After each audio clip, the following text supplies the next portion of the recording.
Kia ora no tātou. Nau mai hoki mai.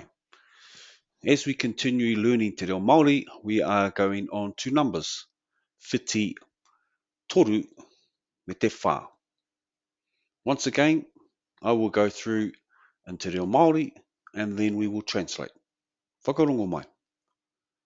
Ko tahi, te waka karaka, e rua, ngā whare, e toru, ngā manu, e whā, ngā kuri, e rima, ngā waka kōwhai, e ono,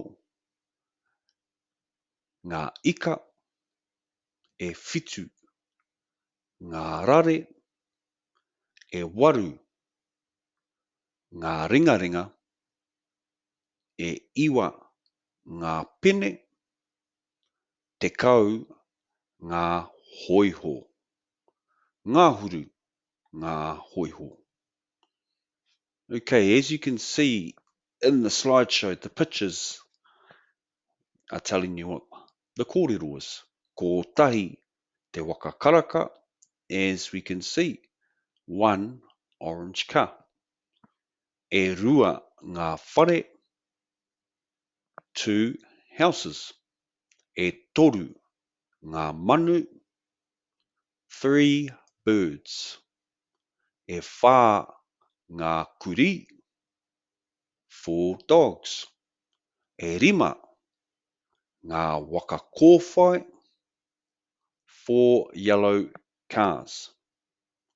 E ono ngā ika, six fish.